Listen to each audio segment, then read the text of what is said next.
As Andreas mentioned, our topic is seeing with vision. And this is something that has captivated Robert and I for years now.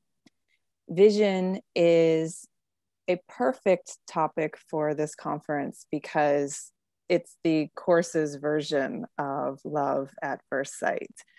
And what makes vision so important for all of us as students of the course is that as you read the course, you may note that it mentions the word goal hundreds of times. I did a search this morning and I found over 400 references to the word goal. And it lists many goals on this path. The course says that its goal for you is happiness and peace. It says that it has a goal of knowledge. There's a goal of using time correctly, and so on and so forth. But the one goal that it mentions more than any other goal is the goal of vision, or what the course also calls true perception. And so what this means is that the work that we are being asked to do as we walk this path is primarily meant to bring us to a place where we inwardly see God's holiness in all things. And this becomes the basis for our love. And of course, it becomes the basis for our forgiveness. So with all that said, let's get into vision and what it is. So Robert, as I mentioned, the course is ultimately about seeing clearly and about seeing with love. And in the course, these are the same things, but they seem very different to us in these bodies. We don't see clearly, or our world wouldn't be full of such hate and attack. So what's going on here? Yeah, I think a good place to start is just to think about how our lack of clear seeing plagues our lives. And I don't even mean in the course's sense of seeing clearly. We are just constantly trying to figure out what things mean, right? We disagree with each other all the time on what things mean. We talk about your truth and my truth. We disagree in our relationships about how to see things. And we disagree on a societal level. You know, think about the debates that rage on a collective level about what is the best course of action politically. You know, what is the best this or that, what's the right path? And that just shows that we don't really know what things mean. We're walking around in a constant kind of fog, wondering. There's a great line in the course. Actually, it's in the edition that we publish, which we call the CE, but it's a great line. It says, "Man's only hope is to see things as they are." So if man's only hope is to see things as they are, we're in trouble because we're not seeing each other as we really are. So what is it that is blocking us from seeing this way? I think there are a lot of things blocking us, and it's broader than, of course, seeing each other is the main kind of sight the course talks about, but all sorts of sight. We're just confused about everything we see. One of the problems, of course, is that our egos distort things, right? We all know about the problem of human bias. What we want to see has a powerful distorting effect on what we see. As a result, we tend to see more of what we want to see than what's there. Have you ever been in a relationship where you thought or even said You're just seeing what you want to see. This is a constant factor in all of our perception and in our interactions. There's a great quote. I don't know if it's familiar in the non-English speaking world, but it's from a writer named Upton Sinclair. And what he said was, it is difficult to get a man to understand something when his salary depends on his not understanding it. We respond to that quote because we see the truth in it. We are all so geared towards seeing what we want to see, not what's there. Yeah, and there's an additional obstacle as well. So often, all we can see is the outer appearance, and we can't really get to a place where we see beneath or beyond that.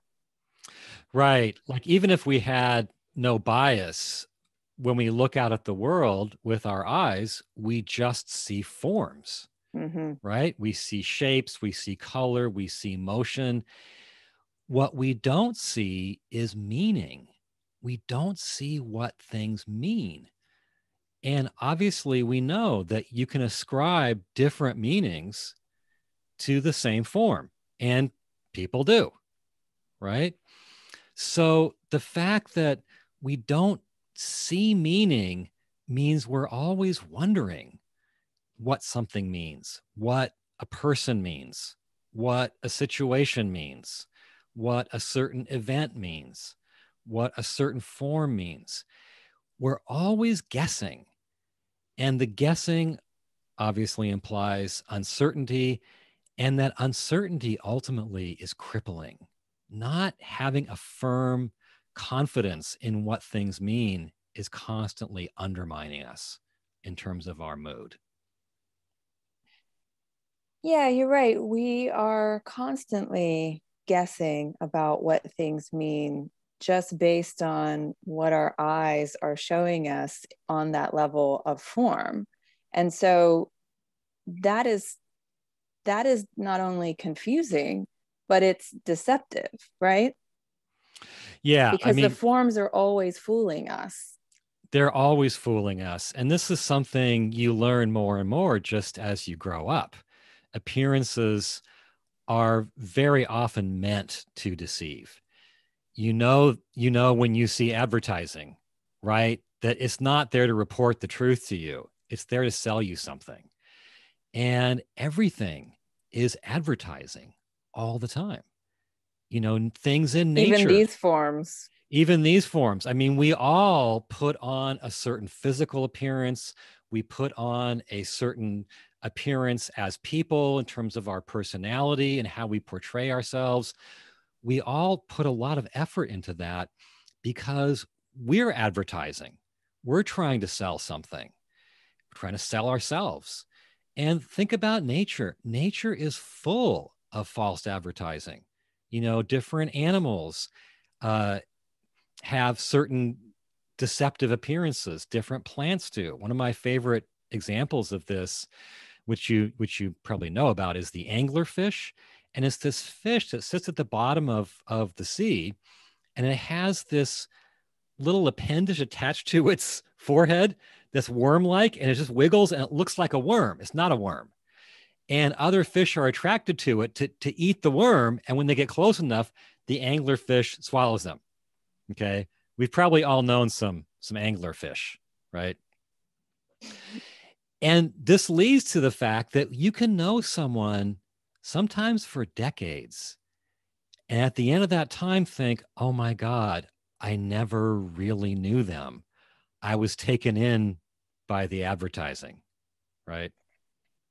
Yeah, it's funny that you said we've all known some anglerfish. And I was thinking in my head as you were talking about that's very common in relationships, right? Particularly if you're only looking at form, you think you're signing up for one thing, and maybe you have been deceived by the way the person advertised themselves. And when you get into it, you realize, oh, this is completely different than what I thought, and perhaps even the same as what I've had in relationships before. So we're constantly in this cycle of deception in our relationships, what we think we're getting versus what we actually get. And this is part of why the Course says that we're blind. We're in this cycle because we don't see what things really are, and who we really are, and what things really mean.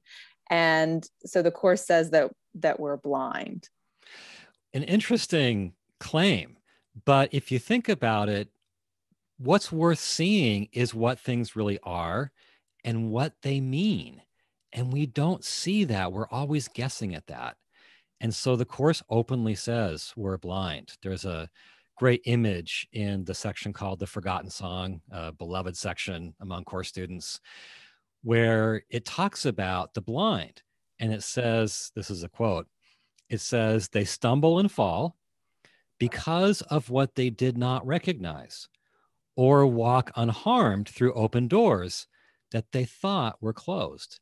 So they stumble over things they didn't see were there. And there are open doorways that they also don't realize are there until they stumble through them. And if you think about it, that's how we go through life. When was the last time you stumbled and fell over something you didn't realize was there? When was the last time, and of course we don't know this, when an open doorway stood in front of you and you didn't realize you could walk through it? So from the Course's standpoint, we live and go through life just like the blind do, because in the most important respect, we are blind. That's depressing. It's depressing. And then in addition to that, the world that we see tends to be depressing and unsatisfying. So, we don't see what things mean, but what we do see tends to be difficult. For instance, go ahead. Yeah. We don't see what things mean, and what we do see is deceptive. And it's downright frightening. Mm-hmm. Right. This is part of why we're so afraid all the time. Yeah, there's a great quote from chapter 25 in the text, and I'll just read a few lines of it. It says, "Is it not evident that what the body's eyes perceive fills you with fear? Perhaps you think you find a hope of satisfaction there. Perhaps you fancy to attain some peace and safety in the world as you perceive it. Yet it must be evident the outcome does not change. Despite your hopes and fancies, always does despair result." Reminds me of the seek but do not find. We're constantly in that place where we're seeking and not finding. Yeah. Yeah. So, we don't see the truth, but what we do see tends to fill us with fear and anxiety. Right. And when it comes to seeing, the Course, as I mentioned in the introduction, the Course is very interested, and this is what our whole talk is about today. The Course is very interested in getting us to see clearly. But we have some obstacles to that, as we've been talking about. And one of them is the Course constantly, well, a few times it references weary eyes or tired eyes. So what does it mean when it uses that phrase? It's a very interesting phrase. I went online the other day and looked up the phrase tired eyes, and all of the returns were about eye strain, right? Sources of eye strain. That's not what the Course means. It means that our eyes are tired from seeing things we wish we would never have seen. If you think about all of the things that we wish we never had seen, there's a lot of them, and they add up. So our eyes are tired from seeing a world full of things we'd rather not see. Right. And the things that we do see, the forms that they take on, make it very hard to love in this world. You know, we may say that we love this world, but all of our fear and all of our anger and all of our attack are about the world. And it's hard to love other people too, based on just what our eyes are showing us. You know, we want to love everyone. As spiritual students, we aspire to do that. That's why we're on this path. And yet, what we find as we go through life is that our love is very conditional. It depends on the form and what the form is, how the form is behaving, right? So Yeah. people How do attractive is things, the form and how nice is the behavior? right? So a lot of what we see in others isn't all that lovable. So what do we do with that? Yeah. I mean, I think we should just pause a moment and appreciate how much we would like to love everyone and how bad we feel over our failure to love fully and unconditionally. But it's because what we see, what they show us, is often not very lovable, right? Their physical appearance may not be so great. Their behavior, even more importantly, may not be so great. And so we want to love, but it feels like the person that they present to us is hard to love. Right. So this brings us to, what do we do?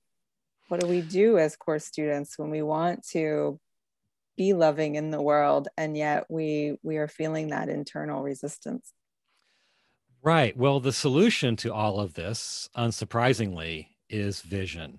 It's the solution to everything we've talked about. The fact that we don't see things as they are, that our sight is full of bias, that we only see appearances and deceptive appearances as that we see a world that shows us sights we would rather not see, sights that make us feel anxious and afraid and give us tired eyes. The solution to all of that is what the Course calls vision. As Emily mentioned, that's the same concept as what it calls true perception, or as Christ's vision. Andreas, you mentioned seeing with the eyes of Christ. It's all the same idea. I looked up how many times in the Course the word vision appears, and it's over 300 times.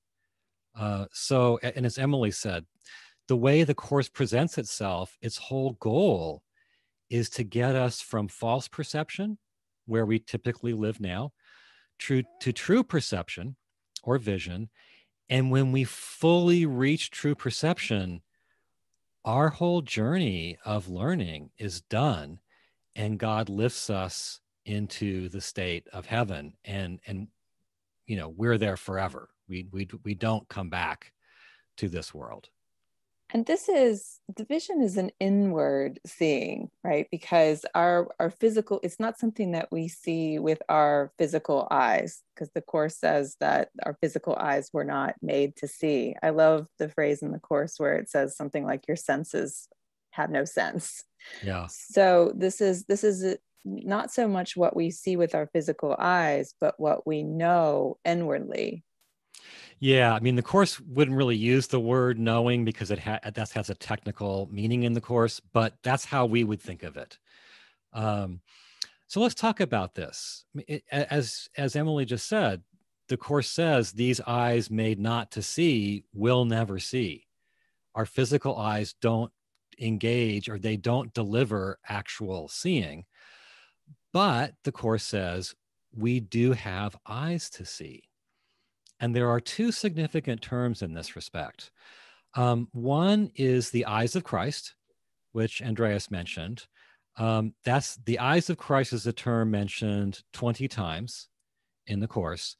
And then in the early dictation of the Course, and this is reflected in the edition that we publish, the CE, the term the spiritual eye was used instead of the eyes of Christ. That was the early term, the spiritual eye, and that later becomes the eyes of Christ. Okay. And the notion is the same. I mean, they both sound very similar. Eyes of Christ, spiritual eye. They suggest a spiritual faculty in us that can see what really is, can see beyond form, can see beyond ego. The Course says these eyes don't need our brains to interpret what we see. Obviously, our physical eyes, we have to interpret what those see with our brains. So the idea is that we all have a spiritual eye in us, and currently it's asleep. Our job is to wake it. And that spiritual eye is the faculty within us that can see with vision. So Right. when that spiritual eye in us awakes, what is it that it sees? Yeah, good question. I think before speaking to that, it's worth saying what a fascinating topic, that Right. there are eyes in us that can see the truth, that can see beyond form, that can see the real meaning that we're always wondering about, and yet they're currently closed. They're asleep. And what an exciting thought that they could be wakened, that they could be opened. Okay, so what do they see? There are three things that the Course mentions again and again and again: light, beauty, and holiness. And it's worth, I'll say something about each one, but it's worth noting that the light and the beauty are non-physical, because the spiritual eye sees the non-physical. Okay, so let's start with light. There's a great passage in Lesson 158 that actually Dr. Bob Rosenthal read the other night, or I don't know when I guess it would have been night for people in Germany. Okay, here's how it goes. Christ's vision has one law: it does not look upon a body and mistake it for the Son whom God created. It beholds a light beyond the body, an idea beyond what can be touched, a purity undimmed by errors, pitiful mistakes, and fearful thoughts of guilt from dreams of sin. It sees no separation, and it looks on everyone, on every circumstance, all happenings, and all events without the slightest fading of the light it sees. So it sees beyond the body a light in everyone.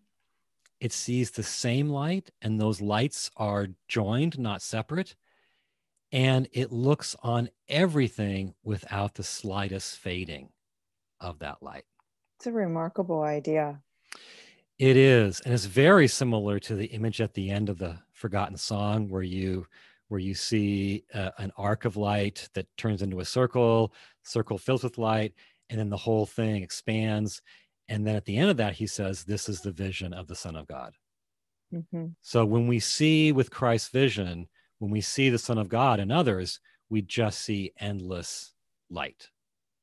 Mm-hmm. Okay, the next thing is beauty. And if you look up the references in the Course to beauty and loveliness, again and again and again, they are associated with vision. Okay, and so here is my favorite passage about beauty in relation to vision. This is from chapter 17 in the text, section 2. It says, "Can you imagine how beautiful those you forgive will look to you? In no fantasy have you ever seen anything so lovely. Nothing you see here, sleeping or waking, comes near such loveliness, and nothing will you value like unto this, nor hold so dear. Nothing that you remember that made your heart seem to sing with joy has ever brought you even a little part of the happiness this sight will bring you." So we all know that to see something beautiful brings happiness. And what this passage is saying is that to see the true beauty in others will bring a happiness unlike anything we experience in this world. Right. And you think about the things that make us the most happy, like stack up all the pleasures of life. And the Course says that none of them can come even dimly to what this is, what seeing with vision is for us Amazing in terms thought. of bringing us happiness. Yeah. And I think to explain this, we have to assume, and this is basically said, that it's not a beauty of the body. It's a beauty of the soul. It's a beauty of the spirit. And when you think about what makes someone have inner beauty, it's always some kind of goodness, right? If you think about people who you would call having inner beauty or possessing of inner beauty, I think you're basically saying there's something good in them that makes them inwardly beautiful. So the beauty we're talking about seeing with vision is an extreme goodness that is so good that looking upon it would be the happiest sight you could have. And it all builds to holiness, which feels like far beyond beauty. And I mean, holiness is equated with light, but holiness just feels like the big crescendo of it all, if we can see each other that way. I think holiness, as we had light, we had beauty, now we have holiness. I think holiness is kind of the summary concept, because the light we see is the light of holiness. And the beauty we see is, as I said, the beauty of extreme goodness. And goodness taken to the ultimate extreme becomes holiness. Holiness, I think, I don't know about the German course scene, but in America, we tend to shy away. We course students tend to shy away from the word holiness because it's a big word. It suggests something. Well, if you look up in the dictionary, it refers to divine purity, to saintliness, to moral perfection, to complete righteousness. It refers to, like I said, a kind of a goodness that is so extreme that it's divine. And to talk about that within ourselves and within others, it seems so big that we tend to, at least in American course circles, we tend to shy away from it. Well, here we're trying so hard to see each other with equality.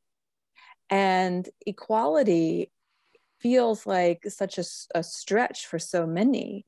And yet, what the Course is asking us to do is light years beyond that. Like, it's holiness. Yeah. It's God dwells in this person, everyone without exception. And we struggle so much with just basic fairness to each other. Right. And here the Course is asking us to go so much further beyond that. Yeah. Holiness. My very favorite passage about this is in lesson 161 in the workbook. And it says so much about how we would see people through vision. Here's the line. It's talking about your brother.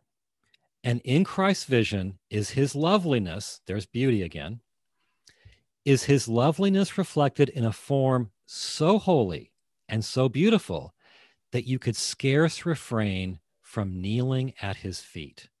So if you saw someone through vision, they would seem so holy that you would be like spontaneously tempted to kneel at their feet and could hardly hold yourself back.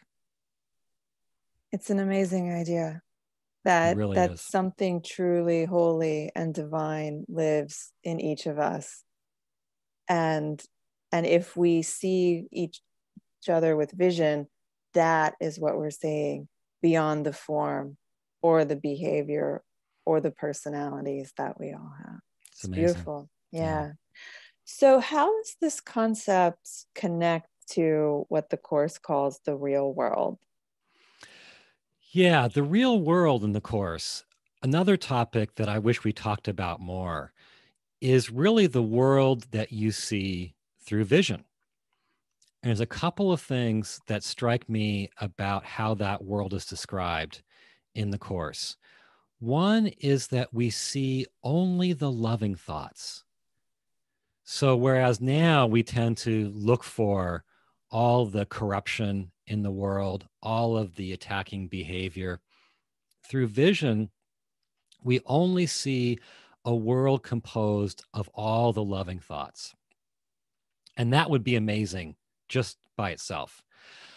Another thing that really strikes me is that again and again, the world we see through vision, the real world, is we see it as loving us, as blessing us. Now, obviously, our physical eyes still see the same old forms who often do anything but love and bless us. But through vision, we see something in everyone and everything that just is constantly pouring love at us. And I wanted to read a few Course quotes about that because they're just so beautiful. Lesson 60 says, everyone and everything I see will lean toward me to bless me. Lesson 68 talks about seeing, quote, a world that protects you and loves you and that you love in return. And lesson 156 has this whole image of being in nature and seeing nature behave this way. It says, the waves bow down before you, and the trees extend their arms to shield you from the heat and lay their leaves before you on the ground that you may walk in softness, while the wind sinks to a whisper round your holy head. What I find interesting about that passage, where nature, the waves, the trees, the wind, they're all like honoring the divinity within us.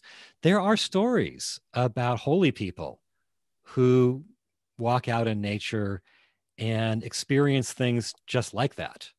I knew a spiritual master, 30 years ago, and the animals would hang out on the balconies of his house like bears and deer would hang out together and not hurt each other while they were within his house. And I even saw bears on his balcony. So there's something that the Course says is out there that recognizes the divinity in us and that will even respond to that divinity actively if we are in touch with it ourselves. Right. And as I'm listening to these beautiful passages in the Course about things leaning towards and blessing us and our capacity to see the beauty and the light and the holiness and all things, it feels like a stretch. It feels like something that we don't experience every day, and it's because we don't. But at the same time, experiences of vision are surprisingly common, right? Yes, and that's something that's very, very important. I think our society has many experiences that were for a long time unacknowledged, swept under the rug, and then they slowly come to light, right? Some of them are horrible experiences. Some are beautiful experiences. For instance, near-death experiences have been happening for thousands of years, but have only come to light in the last 40 or 50 years. And vision is a kind of experience that is out there. People are having it all the time. We just haven't recognized it on a collective level yet. So the Course even says, there's a quote where it says, no one in this distracted world but has seen some glimpses of the other world about him. So we've all had glimpses of the real world, the world seen with vision. And I think it's helpful to talk about these glimpses in terms of sort of low-level glimpses and more high-level ones. Okay, so in the low-level category, I would class the experience that Helen and Bill had in 1965 that ultimately gave birth to the Course. They had this famous experience where they had a conversation in which they said, there must be a better way. right? And the Course actually comments on that experience of theirs and says that it was an example of seeing each other, quote, through a vision not of the body. So it openly says they were seeing each other with vision, because by joining in this search for a better way, they were kind of letting go of all their judgments and all their history, their painful past, and they were seeing something fresh and safe and new in each other. So that was an experience of vision, according to the Course, but just not the kind of full-blown vision that also happens. So a more full-blown version, a high-level experience, we can find in Helen Schuckman's subway experience. And I don't know how well known this is among German course students, for instance, but in the 30s, like 25 years before the Course began coming through, Helen had an experience on a New York City subway. And what happened was she was revolted by the people around her. She just thought they were disgusting. Okay, so she closed her eyes to shut the sight of them out. And as she closed her eyes, she had this vision of herself as a child walking into the light of God. And as the child disappeared into that light, waves and waves of intense love began to come from the light towards Helen. And it was so intense that she had to open her eyes because it was too much for her. And she says, as she opened her eyes, she had a remarkable perception of the people that she had a moment before been so disgusted with. Here's what she says. I saw the light an instant longer, during which I loved everyone on the train with that same incredible intensity. So the intensity with which the light was loving her when her eyes were closed, with that same intensity, she loved all those people she had been revolted by. She says everyone there was unbelievably beautiful and incredibly dear. Then she says, then the light faded and the old picture of dirt and ugliness returned. So that was a great experience, example of vision. Yeah, and I see a comment someone just posted and said, I really long for an experience like this. And as you mentioned, the Course says we've all had some flicker of it, and it is more common than you might expect. You wrote an article a few years ago about vision in the Course, and at the end of it, after explaining what this is, you asked the community to respond if they've experienced anything similar, and you got quite a few, right? It's really surprising how many of us have had, I mean, we've all had the more low-level glimpses, but it's surprising how many of us have the more full-blown kinds of experiences. So yeah, what I did with the experiences that came in is I kind of put together a single example is composed of different people's experiences, but it reads like one single story because some of them were very similar. And will you go ahead and read that for us? I'll be happy to read this composite of the Circle's community of vision experiences, but I would also be curious as to whether anyone on the call today, after having heard what vision is, has experienced anything similar yourself. So if you've had this experience, please put it in the chat. We would love to hear. Yeah. So here is the description of vision from our community. And again, this is a composite. It's not one person's experience. Yeah. They're all quotes, but different people's quotes.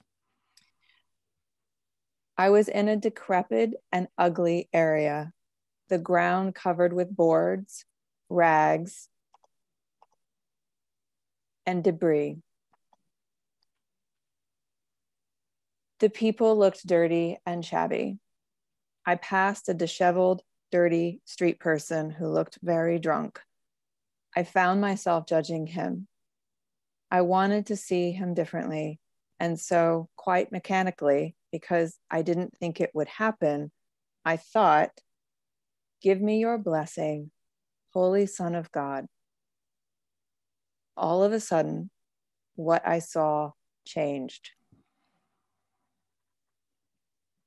I was now shocked by the homeless person, his overwhelming beauty, a beauty that I suddenly became aware of beyond his outer appearance. He was stunningly beautiful to me. I felt as if I should kneel at his feet. Along the contour edge of his body, there were some glistening, sparkling things like star points. Then I looked around, and it wasn't just this person, it was everyone. Everyone there was unbelievably beautiful and incredibly dear. Indeed, everything was alive and full of energy and intelligence. Everything appeared to have an inside, just as I do. Everything was urgent with life, which was the same in both, which was the same in the boards, broken bottles, and people. Every object seen under this aspect appeared exceedingly beautiful. All things seemed to glow with a light that came from within them. I saw it in everything and everyone and everywhere. It was in every grain of sand, in every molecule in the infinite sky. I saw that this holy light was the light of God. There was nowhere I could look that did not contain the essence of this being, and I have no doubt that I was seeing God. Then I felt the waves of love wash over. In that instant, I loved everybody and everything with incredible intensity. I was in a state of bliss. I experienced a complete certainty that at that moment I saw things as they really are. I knew that in our fundamental nature, we are love, and we are each loved and forgiven in each moment. Then the light faded.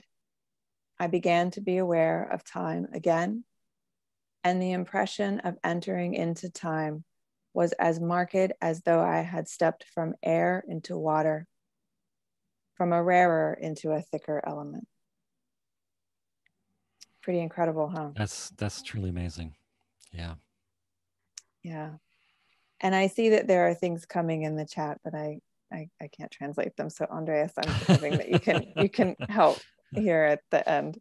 I imagine that there are some true experiences of vision in here as well. So Robert, if someone's watching and they're thinking, that sounds incredible, I've already seen a comment like this, that sounds incredible, I want this, how do we get there? What can we do as students to see with vision? Yeah.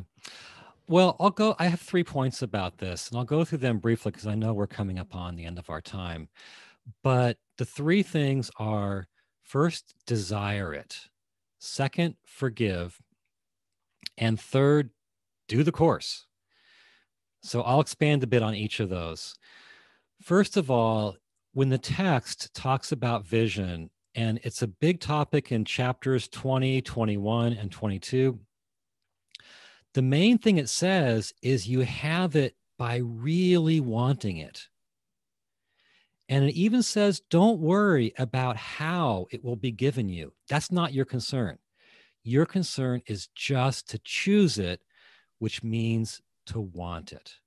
And you have to want it more than you want your judgment, your grievance, or your attack. In your current perception of the world. And it's surprising how much we want to hold on to those things, even in the light of all that vision offers us. Yeah. Yeah. But part of why we've spent so much time making it seem desirable in this presentation is because that first rule for having it is just wanting it. Second thing is to forgive. Now, if you think about the Course's system, as we said, it's all about moving from false perception to true perception, at which point God translates us to knowledge, which is heaven. And the way we do that in the Course is we forgive. So forgiveness is an act of overlooking the outer person, the body, the misdeeds of the body, and seeing to the truth of who they are. Every time we look past that outer person to the truth, we're basically inviting vision. So you could say that forgiveness is a prayer for vision. So point number 2 is forgiveness, or forgive. Number 3, do the Course. If the whole Course is trying to get us to true perception, that means the whole Course is trying to get us to vision. So the Course as a whole is trying to take us to this experience, which means we need to really do it. We need to study. We need to practice the lessons. We need to do it all as devoted students. And as part of that, the Course is trying to train us to, just as we see everybody, overlook the outer person, overlook the body, overlook the ego, overlook the misbehavior, the misdeeds, and see past it to something our physical eyes can't see.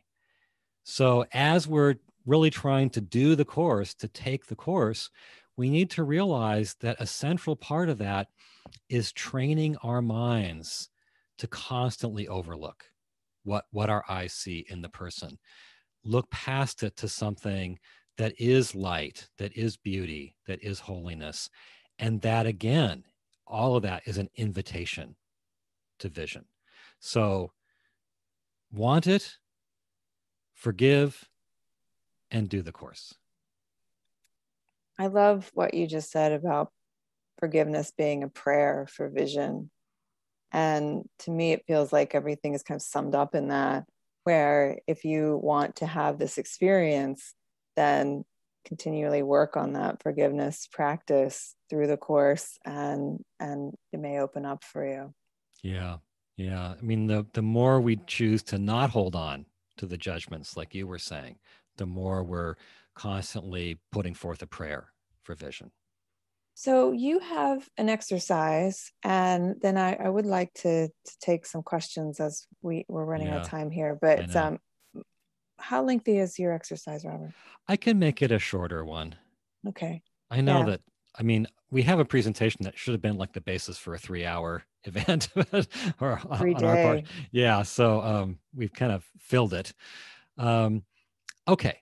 So I've just spoken about looking past what your eyes see to what vision will see.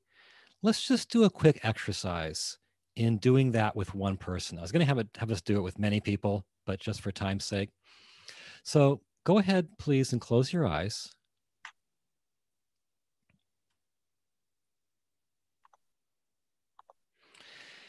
And let's choose one person. It might be somebody you are very familiar with. It might be a virtual stranger. It might be someone you are having difficulty with. So whoever has come to mind, just use that person. Begin by looking in your mind's eye on their body, from head to toe.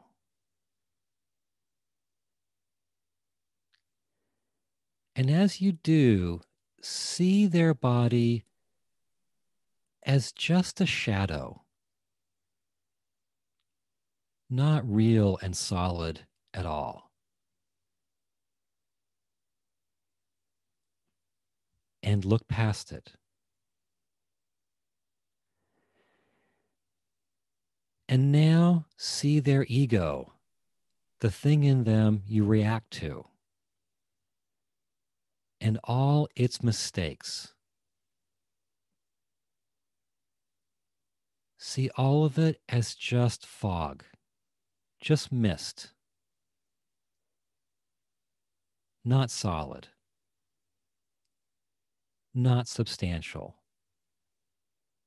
And again, see past it.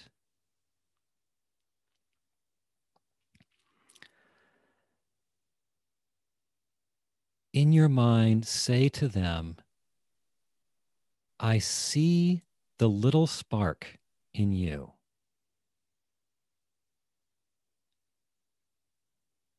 That I may know the great rays.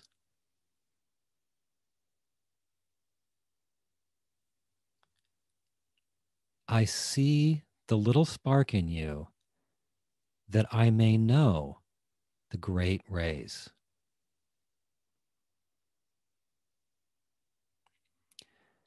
So just imagine a little spark in them that you now can see because you are looking past the shadow of the body and the fog of the ego. See a little spark in them, pure and white, and then see it grow. See it shine outward in the form of rays of light that become great rays, shining out in all directions to infinity.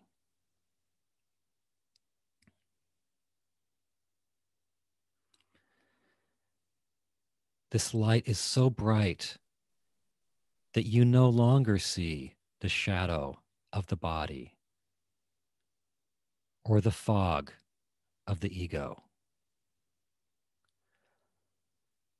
All this person is light.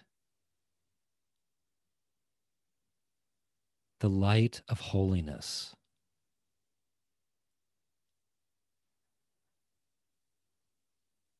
A light of such pure goodness that it is absolutely beautiful. With the beauty of the spirit.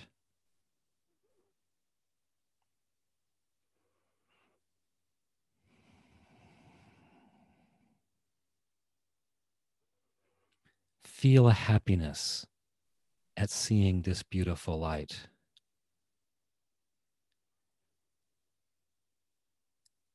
And realize that this has always been the reality of this person.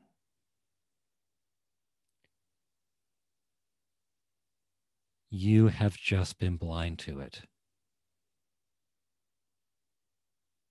So blind.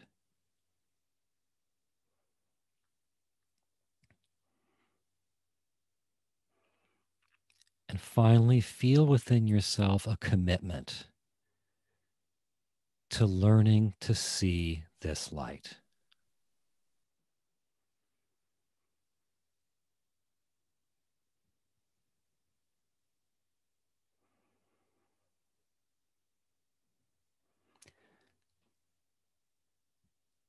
Amen. You can open your eyes when you're ready. Thank you, Robert.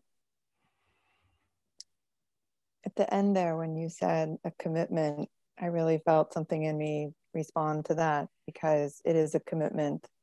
It is a commitment to want to see this way. And it does require some personal overriding of those judgments and grievances that tend to want to bubble up. And we have to use our practice to make that commitment to see clearly with love. Yeah. So we are at the top of the hour or almost there. I know if there are, I see there's a lot in the chat. We can go, or we're more than happy to stay and answer questions. Andreas, don't you have somebody lined up like in 2 minutes? Right after us? We do have a few more minutes if you want to do a Q&A for a few minutes. Okay. Maybe 5 to 8 minutes or something like that. Okay. Yeah. Okay. Happy to do that. The only problem is I can't read the question. We have someone lined up for you. Robert, Anya, let me do this for you. Do you hear me? Yes. Okay, I'm Anya, and I'm just scanning the chat. And actually, there was one question that others were interested about to hear something about it to you. So I just read it to you, right? Okay.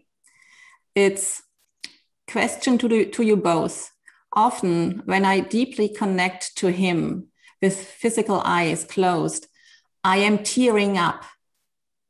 I soften, I break, most probably my ego part, right? Can we say that I have the vision in those moments towards myself? You get the question? Mm-hmm. Mm-hmm. Well, the Course does say that the eyes of Christ can look on not only the light in our brother, but can also look on the light in us. So perhaps that's what's happening in those moments. But it overwhelmingly addresses vision as being the perception of another. That's the big focus. Yes. Yes. Yeah. So, I mean, it is both, but the Course puts its focus on seeing the light in them, and that then unveiling to us the light in us. Within ourselves, yes. Yeah. So, but I would take it however I can get it. But it's a circular process, though. It's in seeing the light in others. That's how we see the light in ourselves. So it comes that way.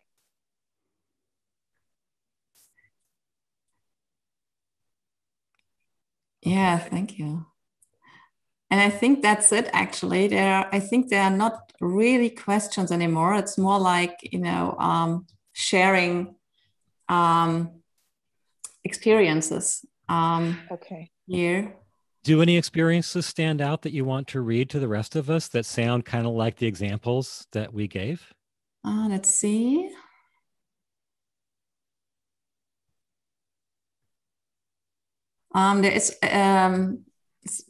There's one actually in German who's saying she's working in trains, like the stuff in trains, and she's experiencing like standing in this light more often, and all the passengers are glowing in it very, very lovingly. Mm-hmm. Oh, that's great. That's great. One of the experiences that I collected from our online community was one where a woman would have this happen to her at a store called Kmart. And she just said everyone just suddenly looked beautiful. And she said she spent 3 hours at Kmart just looking at people one time. Yeah. And for another, we didn't have time to read it today, but for another really powerful example of vision that was recorded well before the Course came into the world, you should Google Thomas Merton's Louisville experience. And I wish we would have had more time to read that today. We read it the other day in a conference session, but it's very powerful and exactly in line with what we've been talking about. It's amazing. Today.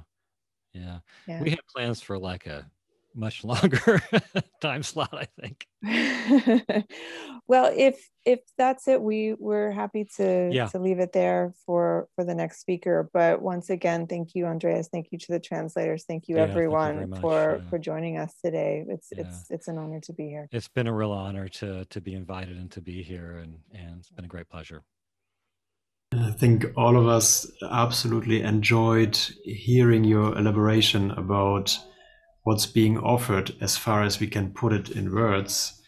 and really spark or re-spark the motivation and the commitment to make this our goal, because this is what this course is about. Yeah. Well, as far as I understand, our life here is about. Exactly. That's what it's really about in the end, not all the stuff we deal with day to day, the survival stuff. Right. Exactly. And when the Course says that we're removing the blocks to the awareness of love's presence, that's our job. We remove the blocks and what's left, but that clear vision and love. Exactly. So thank you so much for sharing your insights and your commitment to that. And I'm sure everybody continues on the path, well, somewhat transformed, I would say. You don't hear this kind of information and it goes by unnoticed. So it does something with us. Thank you so much, and all your other work that you're doing at the circle and in your personal transformation as well. Thank you so much. It was a pleasure having you here. Great to be Pleasure here. to be here. Let's open the micros for hallelujah. And for a thank you. Oh, it's great. Thank you very much. Thank you a lot. So much. Very much. Thank you very much.